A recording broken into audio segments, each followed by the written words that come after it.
So I'm just very, very thrilled to see you all here. And Deborah, you made it. Yay.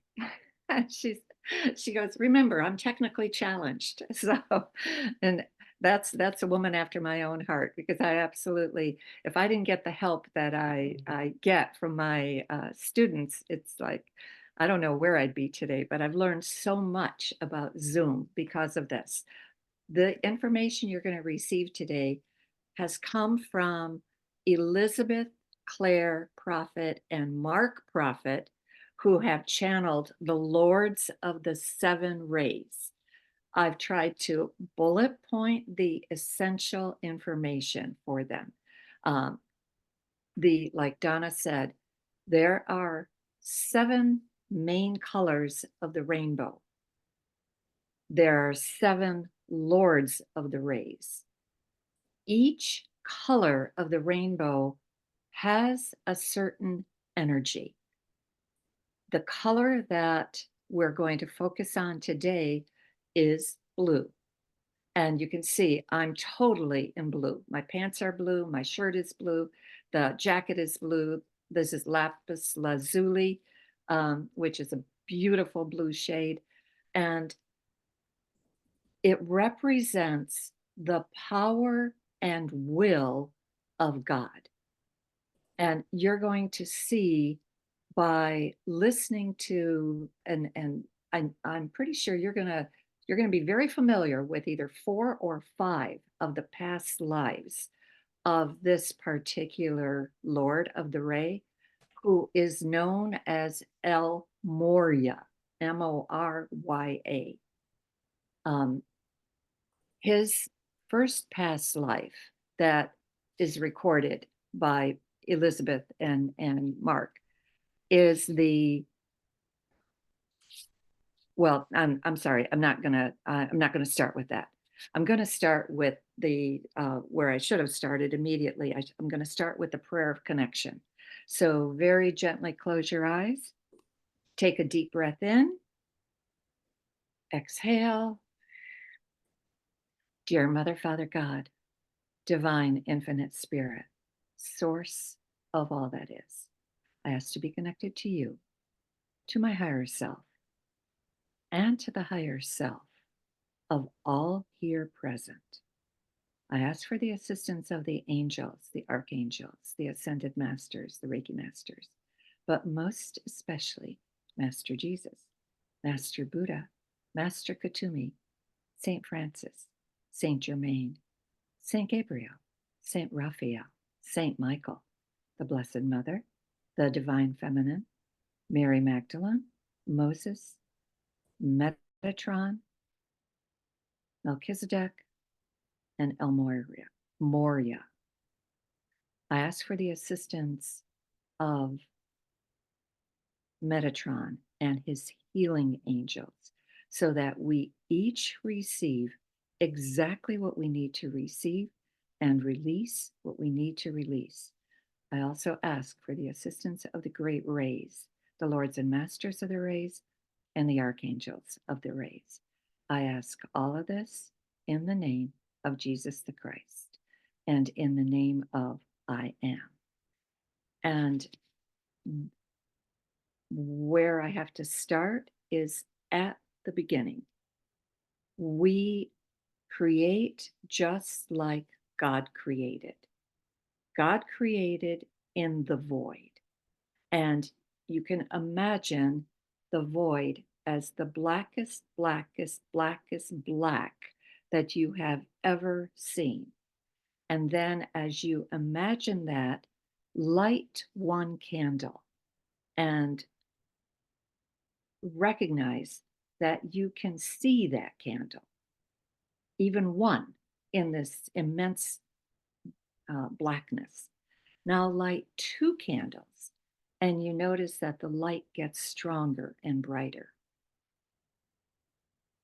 The first of God's creations, the first thing that came through God was identified by St. John, the evangelist, in Revelations.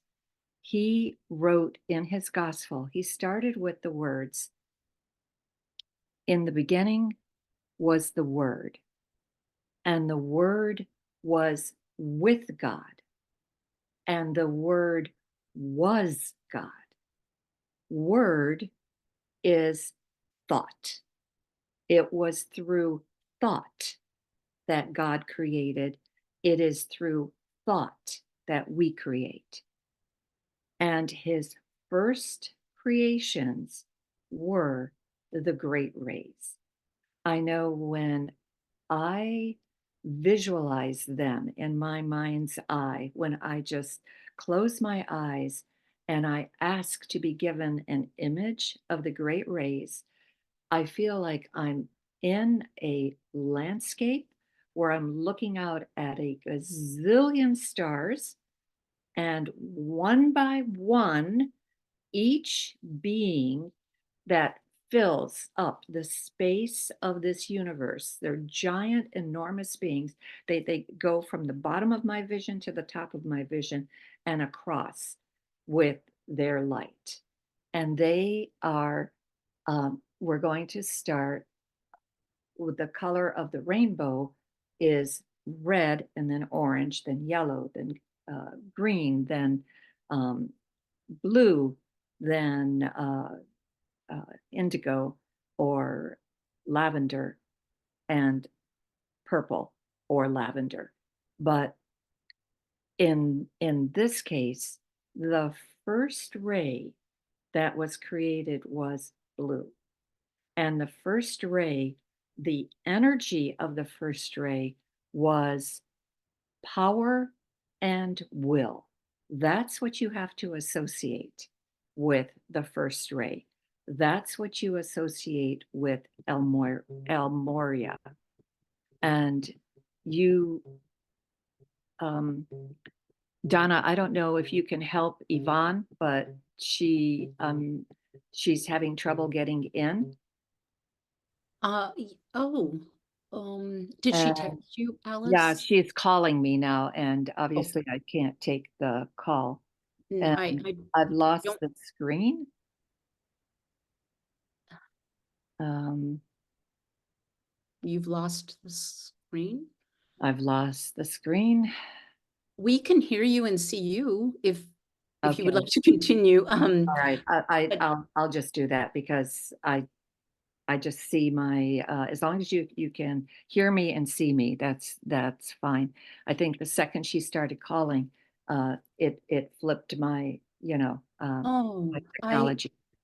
But uh, anyway, I can't, I don't have Yvonne's number, but I don't want to distract you. yeah. Well, um, okay. We'll we'll just continue.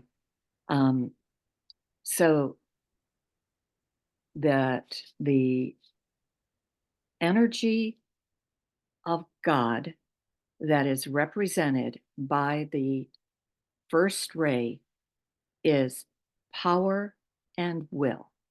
And you will see it's amazing that the first ray is blue, because if you stop to think, what else is blue? The sky is blue. The sky has a an ability to bring us to a point where we can remember that we are associated with that also, with the sense of power and will.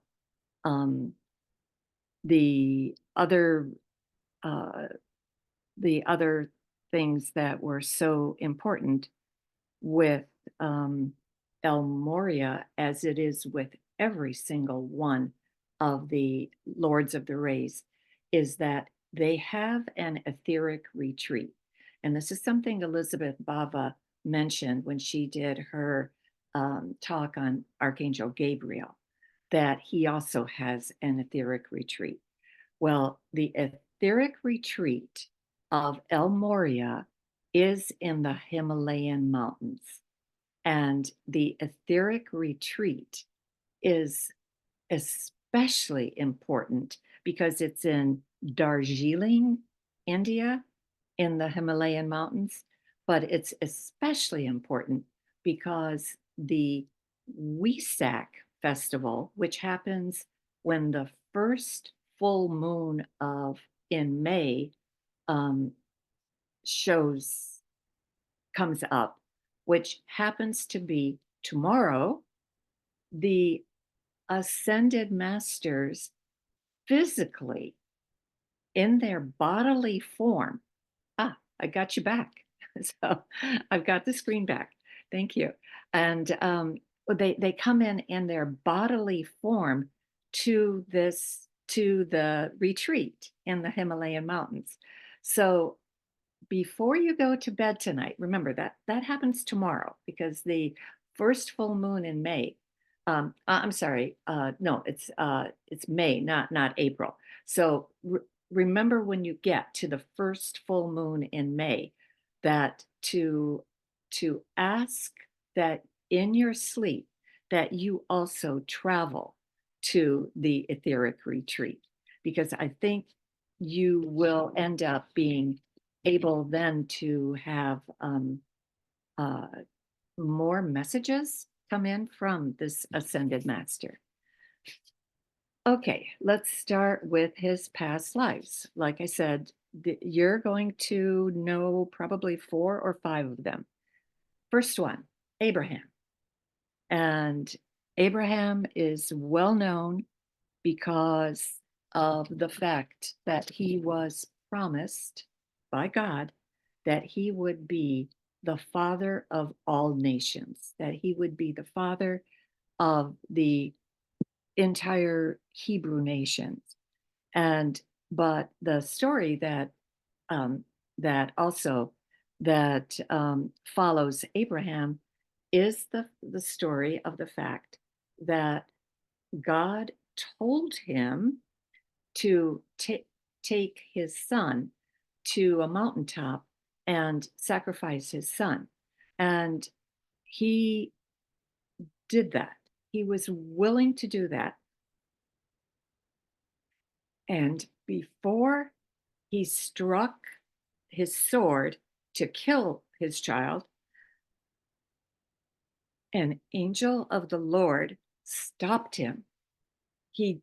This was just a test. It was a test of Abraham's loyalty to God. It was a test of Abraham's trust in God and a test of his faith in God. So, how this shows up in your life, so many of you, because I know quite a few of you have had similar tests in your own life where you felt like you literally came to your breaking point. And then, yes, something inside of you said, keep going, keep going, keep going. Don't give up. Things will look better. Things will get better. And they do. And they did. And sometimes this meant losing a loved one. You know, sometimes it meant losing a child. Sometimes it meant losing a husband. Um, the I know myself, one of my friends was a nurse, and she lamented the fact that she, as a nurse, and all the skill that she had, she couldn't keep her husband alive. And I looked at her and I said, yes, but you're not considering his soul contract. His soul contract was to leave when he did. And one of the things that I felt in her case, she needed that time to be by herself, to prove to herself that she can make it on her own, that she was not dependent on him.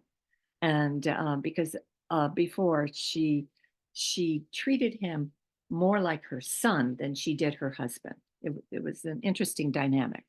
But anyway, this is 2100 BC that Abraham lived. And Melchior is his next past life. Melchior is one of the 3 wise men. And Melchior was the one who came in with the gift of myrrh, which is an essential oil. He came in with two other men. One was Balthazar and one was Casper. Balthazar's, um, the past lives of him were also Katumi, who is Saint Francis, and who I reference in my prayer of connection. And then Casper was the third wise man, whose past life is Jwal Kul, and you'll hear about Jwal Kul a little bit later in the presentation. So these three beings came in from the east because they were directed by the teachings of their country to do this, to come in to honor um, the birth of Christ.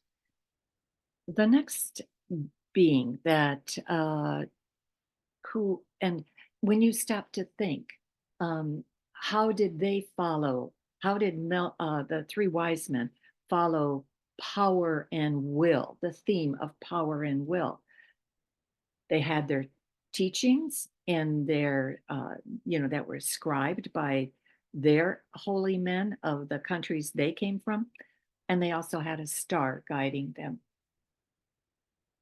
And they had to trust that what they were being led to was what they were supposed to be led to. So so again, an example of power and will. The next life is King Arthur. And King Arthur, he lives in the 5th century. At the time that he came into existence, and I sometimes feel that King Arthur walked between two dimensions, because one of the things that the prophets say in their book is that as King Arthur, he came into being at a time when everything was that he was supposed to fight for was, according to the words, might is right. Might is all important. And King Arthur came in with the premise that right is might. So he switched it around. Also, by having a round table and having his knights uh, have their meetings around a round table, there was no technical head. It showed an equality that each one uh, had. So even he, as king, was willing to share his power with his knights. Their main quest was for the Holy Grail. And interestingly enough, um, Elizabeth and Mark say that they fought enchantresses, they fought sorcerers, they fought dragons, they fought wicked kings. And there is a series out there called Merlin that gives you wonderful stories about this. Takes you from uh, you see everything in King Arthur's lifetime through the eyes of Merlin, and it's absolutely fantastic. If you haven't seen it, I'm not sure, but I think it's on Netflix, but not 100% certain. Okay, so we leave the realm of King Arthur, but he also, when you stop to think, what does he bring? He brings power and will of God over the power and will of men to the mentality that in the 5th century that just did not exist. The kind of generosity of that phrase just did not exist. Okay, for the next one, St. Thomas uh, a Becket, his next life. He comes in the 12th century. And it's interesting because he's Thomas a Becket, and he's the main counselor to Henry II. And he is called the conscience of Henry II. As conscience to Henry II, he tries to get Henry, who is very involved in consolidating power under his own realm. So, wanting to conquer everything that, and to try to go into lands that are very, very close to him so that he can enhance his own ability and or his empire. And I guess Henry makes a statement to four of his four of his knights are present when he makes this statement. He says, "Will no one rid me of this of of this troublesome priest?" And so these four knights feel, "Oh, okay, this is what he wants." So they basically kill him when he's by himself in the uh, one of the chapels at Canterbury. And if you ever go to Canterbury, the very spot that he was killed is there is a plaque there, and I'm not sure whether he's buried there under that plaque or not. I truly can't remember because this was so long ago when I saw it. But the next lifetime, he comes back. Thomas a Becket now becomes Thomas More, who is the main protagonist against Henry VIII. And he does his utmost to keep Henry VIII from taking, splintering the church from and setting up himself as the head of the Church of England. So he too, and it's interesting because Sir Thomas More wrote a book called Utopia. I've never read it, always had an intent to read it, never read it, but seems like this would be a good time to bring that forward. And the humanist in his own lifetime said Erasmus called him a man for all seasons. And there is an absolutely phenomenal movie by Paul Schofield is the head. He's the one who plays Thomas a Becket. I'm sorry, Sir Thomas More. And he is that movie has taken like 5 Oscars. So it's just so well done. I know I've seen it 2 or 3 times, but anyway, does Henry accept any of Thomas's advice? No. And furthermore, he has him beheaded. So he's beheaded on July 6th of 1535, before Henry then declares himself the head of the Anglican Church. Interestingly enough, the Catholic Church canonizes St. Thomas a Becket and Thomas More. So they're both saints in the Catholic Church. The next life, and this is a life I never heard of. In no history book did I ever run across this, but this is now the 16th to the beginning of the 17th century. And he is known as Akbar. He is an emperor. He becomes emperor in 1630, and he has all of India, all of Pakistan, all of Afghanistan, and he becomes the wisest and most powerful Mughal that exists in up to this time and has existed in in this um, uh, uh, in this period. What does he do? He takes the attitude of tolerance and puts it on his puts it as a main theme for his people. If he conquers somebody, he doesn't enslave them. He incorporates them into the empire so that he gives people a much he's on a much higher level than what the normal kings and conquerors have, and emperors have done up to that point, which is strictly to conquer, to enslave.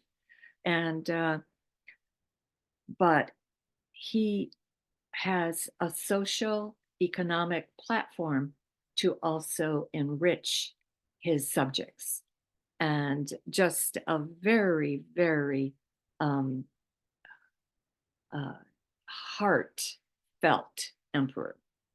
And so then he comes in after this as somebody that he's just called Unascended Master M. He doesn't have a name. And in 1898, his next appearance on planet Earth is along with Saint Germain, who I will cover as the Lord of the seventh ray, Serapis Bey, who I will cover as Lord of the fourth ray, and Kutumi, who is basically Saint Francis in a previous lifetime. They come in, the four of them come in, and the they sponsor the Theosophical Society of Madame Blavatsky. Madame Blavatsky is credited with ushering in a new age. And she was born in Ukraine in 1831. She died in London in 1891. And in 1870, she moved to New York City. So even though she moved to London before she died, in 1870, she moved to New York City. And there she set up this Theosophical Society, and which basically stated that all religions carry a portion of the truth, but no one single religion is the whole truth. And if you Google Madame Blavatsky, one of the things that's going to come up immediately is that they will say that she's trying to destroy all organized religion. And that kind of cracked me up, because that was not her intent at all. Her intent was to expand your knowledge beyond the restrictions that religion brought you, and to expand your knowledge more into the mystical energies of God, rather than the thou shalt not, and the judgmental God, and the vengeful God, and the hateful God, and everything that made people want to fear God. She was absolutely adamantly opposed to that. If you don't want to go to New York, because there is a Quest bookstore at 240 East 53rd Street in New York City that still is associated from the time that she was around. And if you want to go there, terrific. But if that's too far, I suggest that you go to a place directly west of us, very close to where Marquette lives, in the uh, uh, uh, Winchester area. It's called Yogiville, and it's about 80 miles from my home in Fairfax Station. And the main building in Yogiville is a blue building with a blue lotus and blue and white lotus on the top. And when you walk inside, and it's circular, and when you walk inside, what you get is the 12 major religions and the unifying themes that pertain to each one of the religions. It's absolutely fascinating. That and I just thought that was so worth it. Plus, you can't talk, but you can, if you want to stay for food, you can get food right, in their place. But eating is done silently. And I can remember that either the food was free or it was such a nominal cost. It almost felt like it was free. So anyway, that was Madame Blavatsky, and she was, like I said, El Morya was one of four beings that sponsored the Theosophical Society. One thing about Madame Blavatsky, and then the person who came after her, called Alice Bailey, is Alice Bailey's writings are still pretty well known. She wrote 24 books, and they're people who really want to step in out of, to step into a new level of understanding the whole mystical, portion of God, will read Alice Bailey. Very difficult read. I have tried. Um, Kind of get lost in it. And so I kind of reverted back to A Course in Miracles. And I figured that's difficult enough. And so I'll stick with that. But just give yourself an opportunity to at least try it out. Don't say, well, this, I don't even want to try to see if I can understand any of this. So um, let me just see. One of the things that they talk about, or that they talk about in the both of them have written things about the an energy called FOHAT, which is the experimental divine electricity, and this is represents the power of the cosmic consciousness. This is the power that moves universes. This is the power that moves galaxies. This is the power that moves solar systems. This is the power that moves planets. So, again, it's certainly worth trying to pursue it. Um, Alice Bailey was born in 1880 in England, and she died in 1949 in New York City. Um, her books, she said she took all the information for her books from the gentleman I had mentioned earlier, Jwal Khul, and who obviously has Tibetan roots. And Jwal Khul is known as the leader of the Brotherhood of White Light. And sometimes um, it's shortened to White Brotherhood. And then people started getting really antsy because they were thinking that that has something to do with race. It has nothing to do with race. It's strictly white light. So anyway, Jwal Khul was the one who gave Alice Bailey all of her information. A couple of the quotes that I wanted to uh, just share with you. Um, you might have heard them from other places, but these came directly from El Morya. The first one, and I had to really laugh when I read this. It is a lie that Jesus is the only Son of God, because that's all over A Course in Miracles. He makes that statement. The voice makes that statement over and over and over again, that I am your elder brother.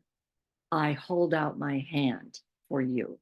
I am not the only Son of God. We are all the Son of God. Um, so, like I said, I feel that statement has been reinforced by A Course in Miracles. The next one is the next statement was, the scriptures have been distorted. Any one of you who have done anything with um, the Dead Sea Scrolls that has, like the Gospel of St. Thomas, the scriptures there are more less distorted if they would just release them. But even after having studied them for what, 70 years at this point, they're still not willing to release the full, whoever has control of this, of the, those scriptures is not willing to release them. So, but if you just read certain fragments of those scriptures, you do see that that they've been distorted. That the scriptures that we know have been distorted. Oh, this is really interesting, because this kind of sometimes we feel like we don't make enough progress in this lifetime to really merit anything. We're really hard on ourselves. And he says this, which I thought was extremely poignant. And I've met people over and over and over again that need this statement. Lifetime after lifetime, you have been moving toward that point of courage to be who you really are. I loved that phrasing. Lifetime after lifetime, you have been moving toward that point of courage to be who you really are. I do know that so many people that are on the spiritual path will make a statement to me that, but I don't have anybody in my family supporting me. Or my husband doesn't get me, or I really don't have any friends around me. The beauty is there's always community. There's always people that you can associate with that are like-minded. You just have to make the effort to find them. That's what Rays of Healing offers. We basically accept all religions. We accept all things. My own personal premise is there are 8 billion people on the planet. There are 8 billion paths to God. That's how I feel. Okay. I loved this next statement because I kind of feel that this again summarizes who we are and what we do. The entire purpose of life is finding God in yourself, and through your talents and your calling and your sacred labor, and endowing anything you do with spirit. How many of us have literally given up 3D careers? In my case, it was real estate broker. That I thought I would live and die as a real estate broker. God had a different idea. My soul contract was obviously not to do that. So, and again, I'm going to reread that. The entire purpose of life is finding God in yourself, and through your talents and your calling and your sacred labor, and endowing anything you do with spirit. By finding what it is that you came here to do, you fulfill, I feel, the power and the will of God. Because effectively, you are a little piece of God. You and God are one. You do not have to feel that you have to answer to a vengeful God, or a God that makes demands of you that you can't meet. I know when I was growing up, I toyed with the idea of maybe going into the nunnery. I was, very fond of the Catholic Church. but then when I thought, geez, I have to give up everything. Nah, not interested, so just kind of went on from there. Um, this next phrase, I feel we find this in Shakespeare. The only true enemy is within. One of Shakespeare's quotes is, "To thine own self be true." When you know you are agreeing to something, but it is not basic to what it is that you want, something's wrong. And you are going to revolt. Some part of you is going to revolt. And so, and you can't satisfy every single person in your life. You just can't do it. So you really have to live your life with satisfying the best, becoming the best possible person you can become, and satisfying your own likes and preferences. Um, okay, this last one, a little bit harsh, but it's necessary, especially now in light of what we're going through for earth changes. It says, and this is Moria speaking, "I pray every day that this nation and all people on earth will not have to come to the knowledge of truth through adversity, through nuclear war, through economic collapse." How many of us, how many dire predictions have there been out there? And consciousness can change, and it can change on a dime.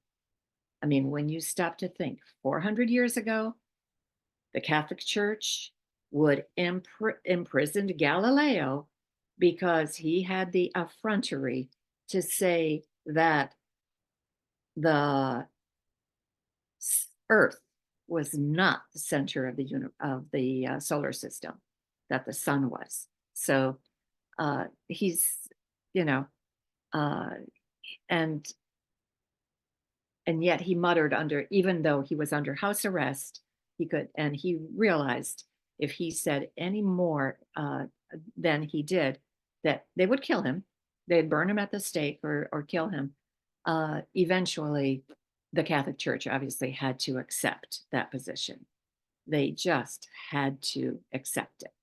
Um, but anyway, um, let's see what else I need to share with you. I think that was it. And I want to do, in closing, I want to do a meditation. And this was inspired by El Moria. And depending upon how much time we have left, we can share our experience with this meditation. And it's really not that long, but I thought it was kind of powerful. So very gently close your eyes, take a deep breath in, exhale,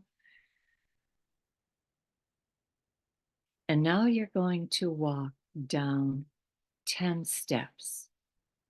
You start at step number 10. Go down to 9, down to 8, down to 7, down to 6, down to 5, down to 4, down to 3, down to 2, down to 1. And you're at a landing. And in front of you are two brass doors with giant brass knobs. And you grab each knob, one with each hand, and you open the doors. And you look, and as you step inside, you see that the only light in the room is coming from you. It's coming from within.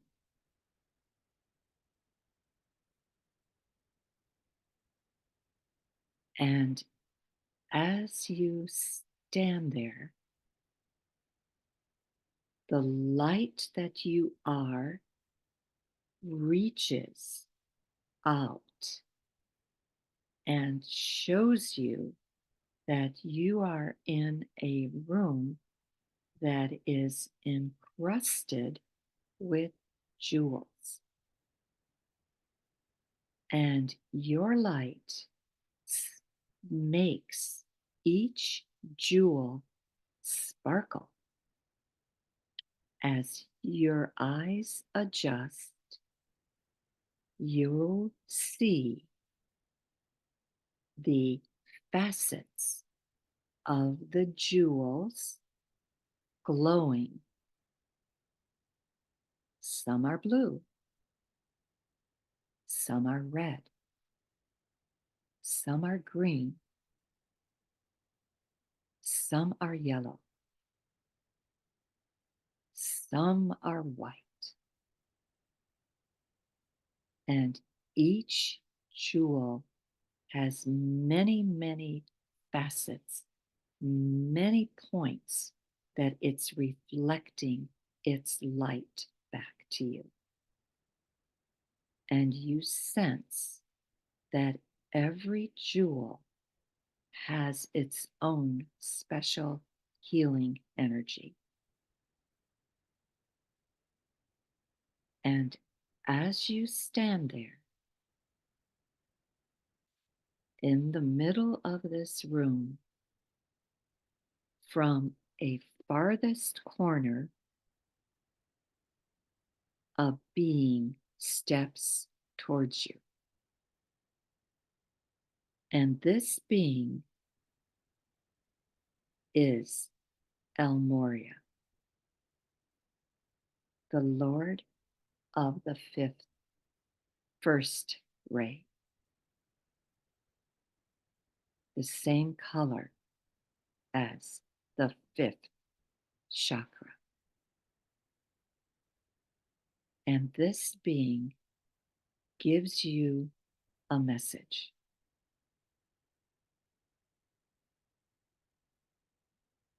And you are willing to receive it. You stay with this being for about 10 minutes silently. And I will let you know when 10 minutes is up. But for 10 minutes, this being will talk to you.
All right.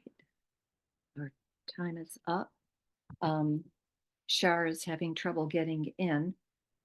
So I'd like to finish the meditation. Right. Sorry, I got distracted. Again, very gently close your eyes. Deep breath in.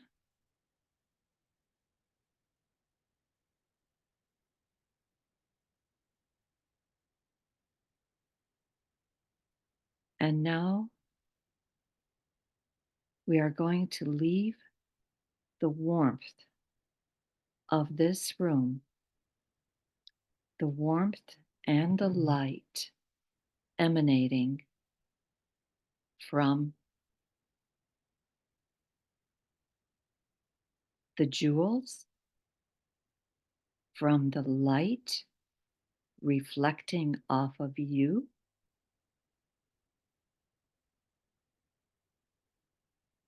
and from the presence of the Ascended Master, El Morya.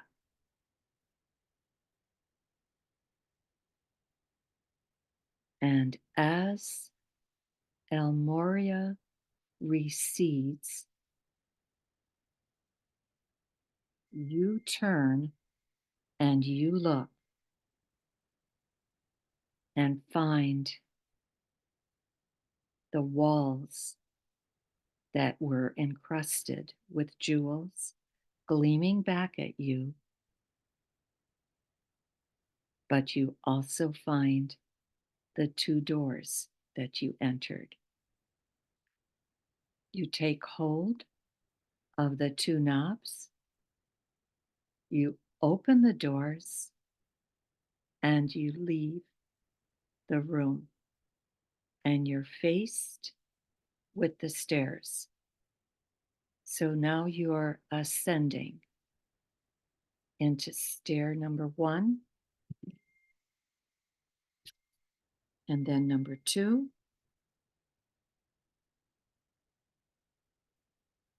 and number 3, and stair number 4, stair number 5, stair number 6, stair number 7, stair number 8, and stair number 9.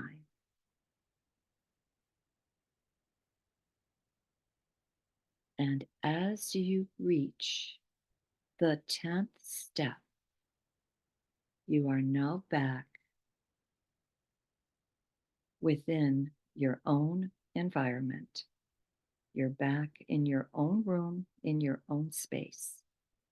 And you very gently open your eyes and smile. So, oh, Yvonne did make it. Yay. Lovely. Thank you. Alice, Shar has also joined. Oh, good. Yeah, because she was having trouble too. It's amazing how many people had trouble today. But Yvonne, everything's recorded. So whatever you missed, you can get it when Emily posts it. So, Okay, thank you. all right. I would love to, I think Shar is she on already? Yes, she's. This is my dear friend Shar Bowman, and who's one of her personal guides is, I think it's Sanat Kumara. Yeah, Is that right? And I'll let her explain his role in the planetary system, and then El Moria is associated too with Sanat Kumara. So, but I'll let you take over this portion because I'm just so anxious to hear it because you're the only one that I know that has had an experience with this particular master. Mhm. So, do you want me to talk primarily about Sanat Kumara or Elmira? Moira. Moira.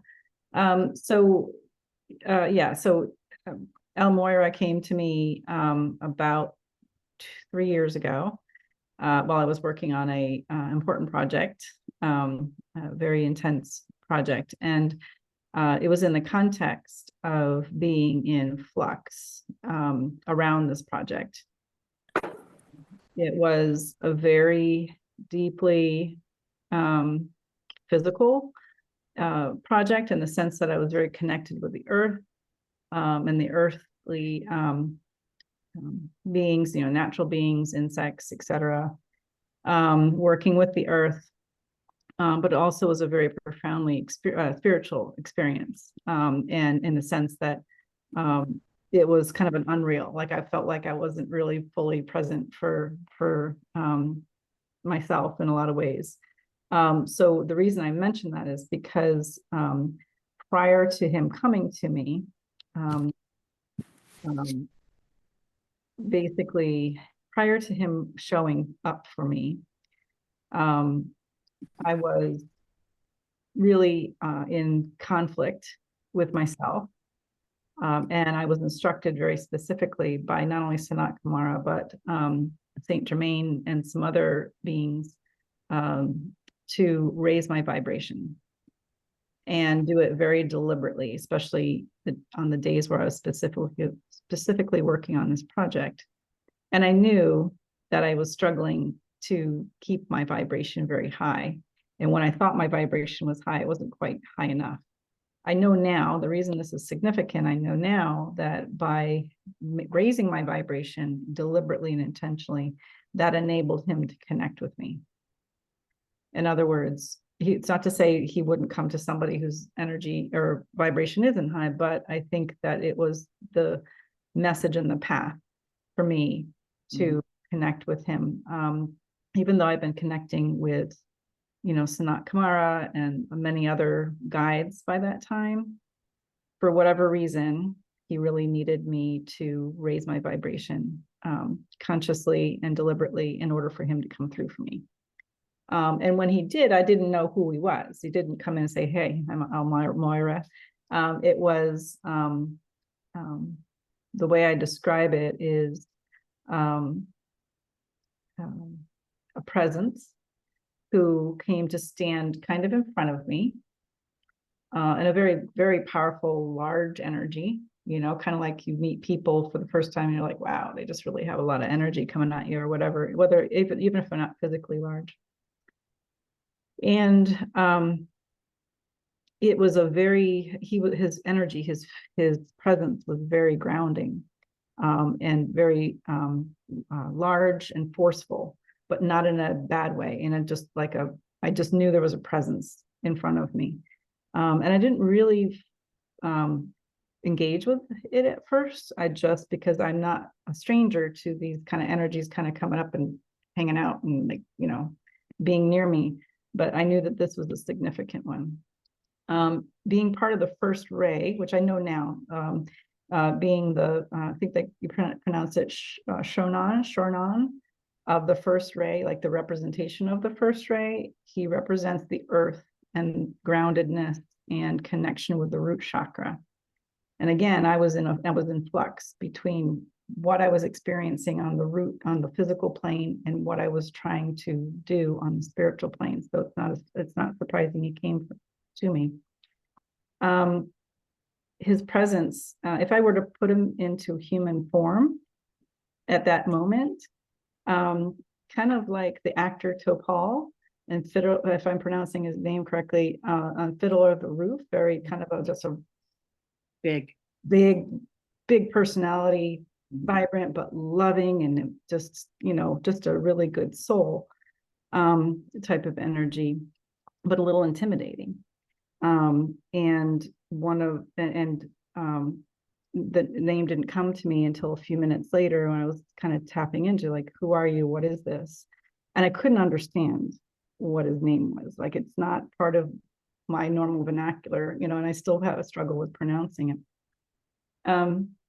But his energy is one of power and willpower, specifically our own personal power.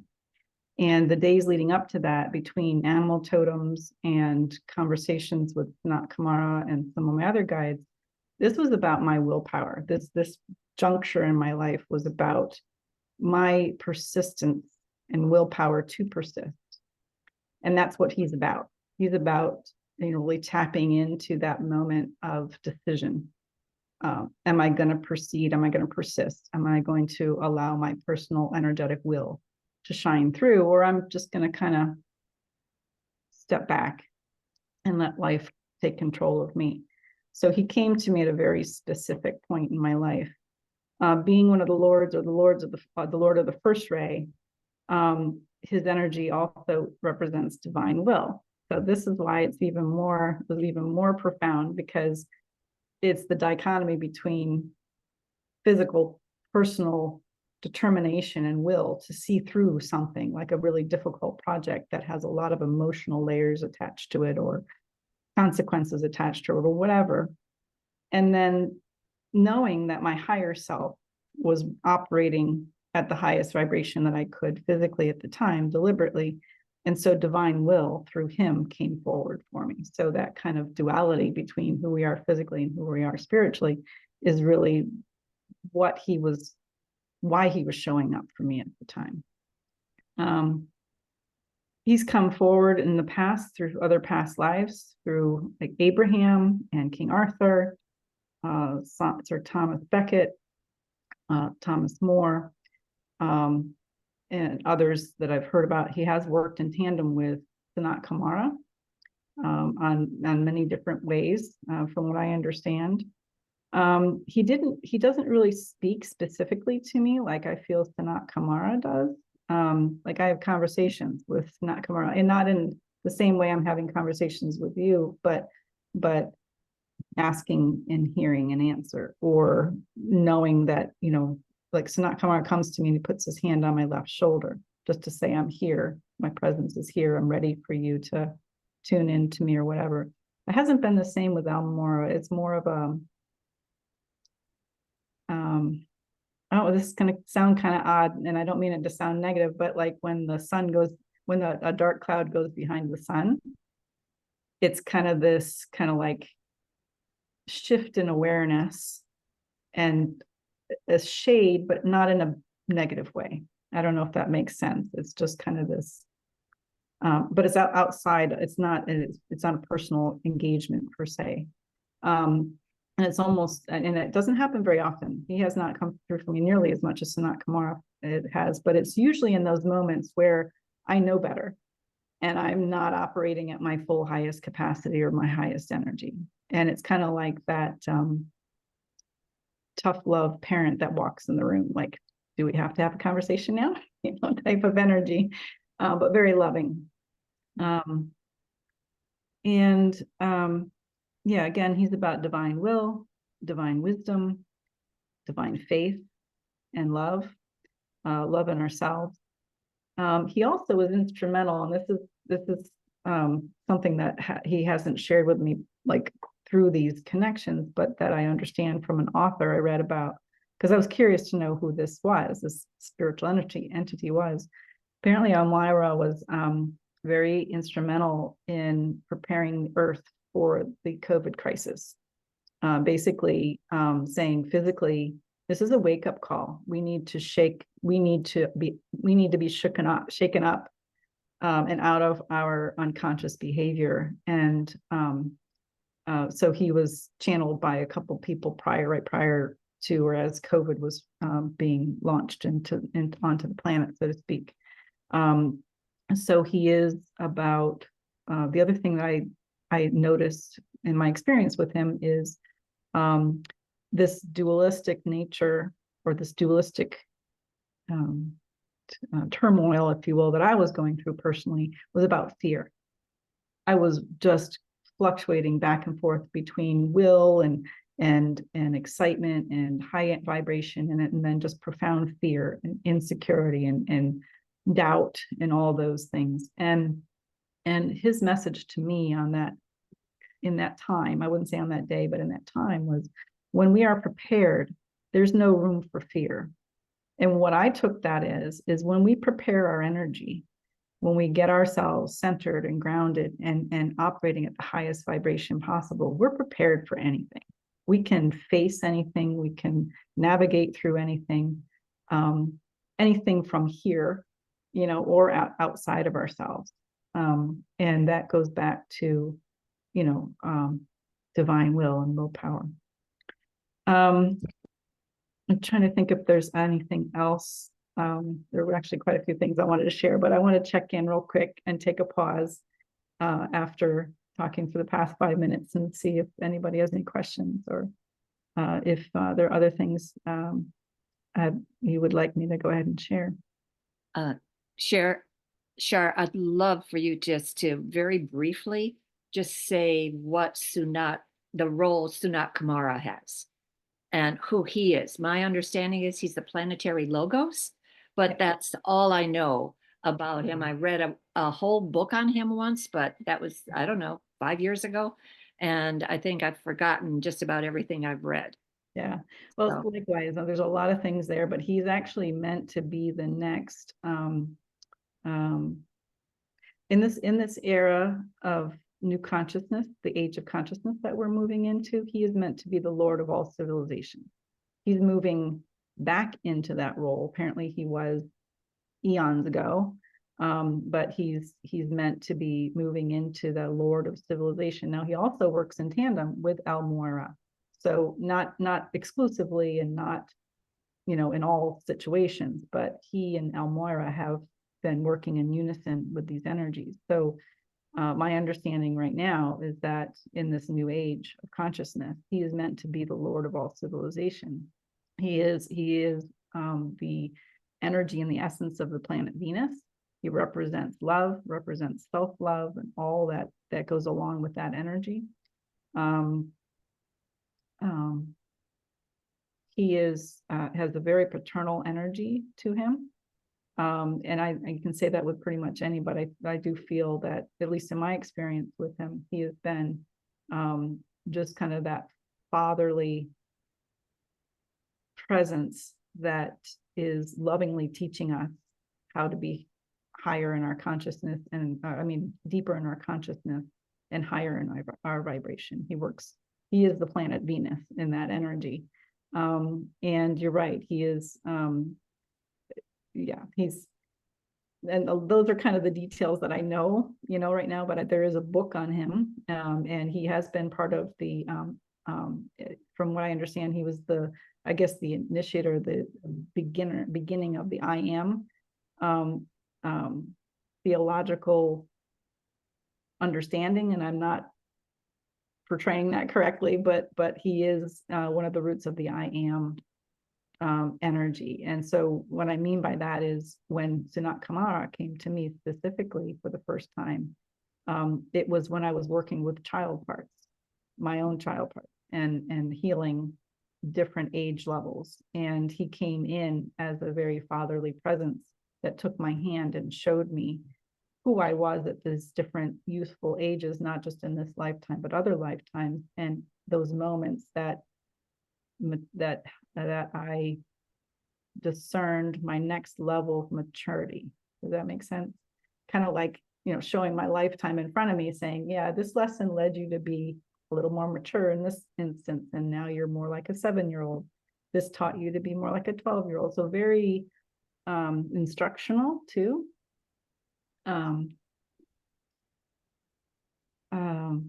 Yeah, I'm not sure what else to share about that, because a lot of it is very visual for me. But when I do, let me add one thing. When I do my meditations to connect with the center of Mother Earth and my divine source, kind of that full central channel connection, he's always there. He's always there to help me ascend, and also stay grounded. And I'm sure that there are others that are helping with that, but he's the primary one that helps to keep me connected to the center of the earth and my divine connection at the same time. Yeah, that makes perfect sense. But because and I think you gave me that book on him. I'm pretty sure that you're the one who gave me the book, so I'll have to find it and reread it. because Yeah. that seemed very powerful. But thank you so much for this. And let's see if anybody else has any questions. So, okay, no questions. Okay. I could share a little bit more about Amira's messages that I've received from him, if you think that might be helpful. Go ahead. Okay. So again, I mentioned willpower, both spiritual willpower, but also personal physical willpower. He also showed me, one of many have showed me, but he's one of many have showed me how important it is to protect my energy field and protect my energetic boundaries at all times. And not in a defensive way per se, but in going back to the ability to operate at the highest vibration possible. When our energy is strong and protected and solid, we can connect better with our spiritual guides and with ourselves on the higher realms. So he was showing me that kind of protective sphere in a different way as the Lord of the first ray. And so at the time that he came to me, that Amira came to me, my fear had been scattering my energy and causing a very low vibration, like I said before. And then primarily, though, my fear was around financial stability. And for those of you who know, and we all tap into the root chakra is our sense of safety in the world, not just physical safety and emotional safety, but financial safety. So he came to me when I truly needed to understand and comprehend my full power, and to help me to create and step into my power and my purpose, which are interchangeable. And that doubt and that fear that I had mentioned had really kept me from communicating better with not only with the natural world, but also with the spiritual world. And his message to me, and again, this is always interpretation when I'm hearing, but what I wrote down in my journal on those days when he first came to me is I must exert my power, but I can't exert my power until I truly feel it. And for those of you who kind of have tapped into that match, creating the energy that you want to be for yourself, like kind of an Abraham Hicks kind of approach, be the vibration that you want to be, kind of faking it until you make it in a way, just calling on that higher energy, but also really trying to feel it on a deep cellular level. And when we feel that energy, when we can really feel it on that deep level, then that vibration resonates. So it's kind of you have to experience it type of approach. He also shared with me that I'm picking up that at the time, this fear and kind of these layers of doubt or confusion, I was picking up on the thoughts of someone else who really can't see the higher purpose of things, really could not see. It wasn't just one person, and maybe other people. So he reinforced the need for us all, I take this to everyone, to really protect our energy so that we can be in our power to see what we're meant to see instead of taking on other people's energy and perspectives to cause confusion and fear.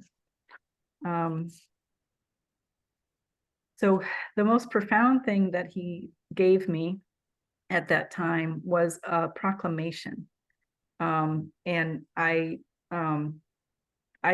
can't say for sure that he said, write this down, but it was all within that context of him coming into my energy. And this personal proclamation is something I've recorded on my phone and listened to as frequently as I can. And it hasn't changed over these past 3 years or so. And it was all about stepping into my power and my will. And basically, I wrote this down very quickly in my journal, and it became my proclamation. I, Charlene D. Bowman Haskell, declare that from this day forward, I will gather and unite my energetic forces, and I will see myself in the highest vibration and as high and tall as I can, breathing in the life force at every moment. And and the life force energy that has been given me and that I choose to create in this earthly existence. I breathe in the love and expression and I breathe in the love and I am the expression so that every molecule of my being feels it and radiates it and then connects it to every other being, lovingly benefiting all beings and this planet, being a force on this planet. I breathe in the light and love of the universe, and I see myself as the powerful being that I am. And I call forward and I hold in my awareness all aspects of who I am and the potential that I am at every moment to create my life the way it was meant to be created. I listen and I record. I honor and I thank. I live in abundance and joy at every moment, and am the being and the vibration. Being the vibrational match and harmonizing with the energy of who I really am. And so it is. Wow. I really believe that he's dictated that to me, basically. So anyway, That's beautiful. that I think is pretty much all I have to offer on this. Just the messages of staying in our power through protecting our energy, but also just raising our vibration so that our energy is protected and not allowing our fear and doubt to be, it'll always come forward. We can't escape it, but recognizing it. And when we can do that, when we can stand in our power and have that higher vibration, then these beings and these messages and the animal totems and all that can come through and communicate for us and with us. Exactly. Thank you so much. That was magnificent. And this is all been recorded. So if anybody needs to go back to, to listen to you again, they can.